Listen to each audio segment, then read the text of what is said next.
Welcome to today's explainer. Before we unravel the high-stakes reality of futures margin, real quick, this explainer is brought to you by CertFuel. They've got a fantastic full Series 3 course packed with adaptive study quizzes, smart flashcards, and unlimited practice exams that are weighted exactly like the real thing. Highly recommend checking them out at certfuel.com. Okay, let's dive right in. Today, we're looking at the life of a trade, and more specifically, the absolute inevitable crisis of the margin call. If you've ever felt completely overwhelmed by the rules of market equity, well, you're in the right place. So why do 40% of test takers completely bomb the margin call question on the Series 3 exam? I'll tell you why. It's because they bring baggage from other markets into the futures market. They just assume the rules of stocks apply to commodities. But as we're about to see, the futures market is its own wild, highly regulated beast. We're going to uncover a massive exam trap today, one that catches almost everyone off guard.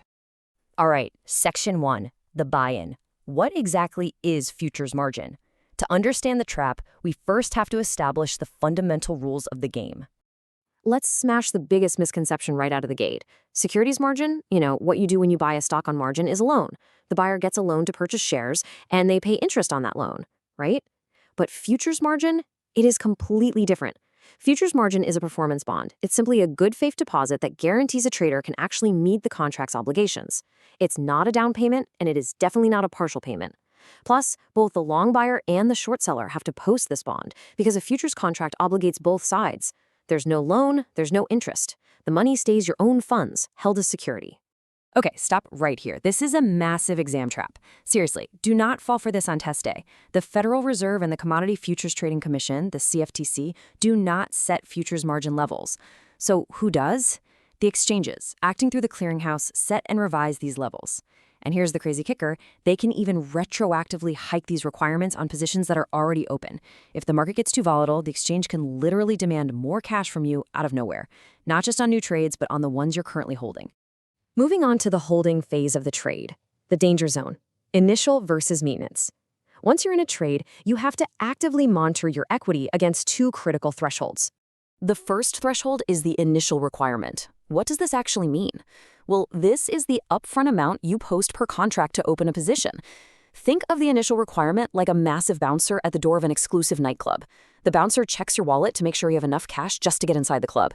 If you don't have the initial requirement, you don't get in. Simple as that. Now, once you're past the bouncer and inside the club, we hit our second threshold, the maintenance requirement. This is the lower threshold. It's the absolute minimum equity required to keep the position open. As the market moves every single day, your account equity is going to fluctuate. But as long as you stay above this maintenance line, you can keep dancing at the club. So imagine your current equity is soaring after a great week. You're well above your initial requirement floor and miles above your lower maintenance red line. This dynamic creates what we call the withdrawal floor rule. As your position gains value through daily variation margin, you can actually withdraw those excess funds, but, and this is a huge but, you can only withdraw funds down to the initial level. Your equity can naturally drift between initial and maintenance without causing a panic, but you cannot manually withdraw cash if it drops your account below that middle initial floor. So what happens when things go wrong? Welcome to the crisis. Here comes the call. Let me introduce you to Trey the trader. Trey loves taking naked, outright risks in the market. He's holding a position, but the market turns hard against him. His equity is dropping fast. The bouncer is watching him closely. I want you to literally pause the explainer for a second and think about this. Trey's account equity has been dropping, and it just kissed the exact maintenance line, right on the penny. Does Trey get a margin call right now? The answer is no. Simply touching the maintenance line is completely safe. You're still allowed in the club. The alarm only sounds when equity dips beneath the maintenance requirement. It has to fall below it. But when it does fall below, we trigger our next massive exam trap. When Trey's equity drops below maintenance, the clearinghouse bouncer doesn't just tap him on the shoulder and ask him to step back behind the velvet rope, which would be the maintenance line. No, the bouncer demands funds to throw him all the way back out on the sidewalk. You must restore equity to the initial requirement, not just maintenance. Applying the stock market rule to futures here is literally the single most flipped fact on the exam. Do not forget it. A margin call means restoring all the way back up to initial. All right, next up, the character contrast, risk and offset. Because, not everyone brings the same amount of risk to the market. Let's compare our market participants. First, we've got Trey the trader, a speculator. He holds a naked outright position. His risk is high, so his margin requirement is high. Then we have Fiona the farmer. She's a bona fide hedger. Fiona holds an offsetting position in the physical cash market. Like, she literally has a crop of corn in her field. A loss on her futures contract is roughly matched by a gain on her actual crop.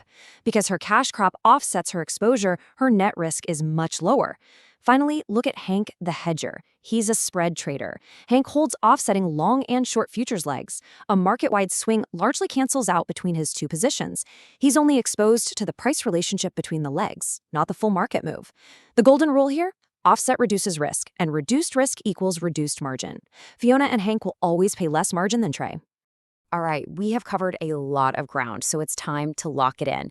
Let's run the gauntlet, a rapid-fire recap of the absolute most testable facts you need right before you sit for the exam. Ready? Let's do it. Number 1, futures margin is a performance bond. It's a good faith deposit. It is never a loan, meaning absolutely no interest accrues and no ownership of any underlying asset passes between parties when you post it. Both the long and the short post it. Number 2, exam trap. Regulation T does not apply. The Federal Reserve's Regulation T authority stops strictly at securities. Futures margin is purely driven by the exchanges, and remember, they can change the rules on you even for positions you already have open. Number 3, restore to initial. Say it with me.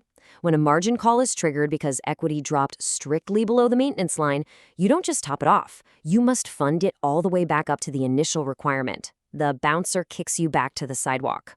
Number 4, offset reduces risk, which reduces margin. Bonafide hedgers like Fiona and spread traders like Hank will always post less margin than an outright speculator like Trey because their offsetting positions fundamentally cut down their net risk. Okay, you survived the gauntlet, but I want to leave you with a provocative question to chew on. If futures margin isn't a loan and no one is actually taking ownership of an asset when they post it, what exactly is happening with your daily cash, your variation margin, when the market settles every single afternoon at mark-to-market? Where does that cash actually go? Think about that one. We'll unpack the fascinating mechanics of daily settlement in our next study session. Thanks so much for watching this explainer. Stay focused, and I'll catch you next time.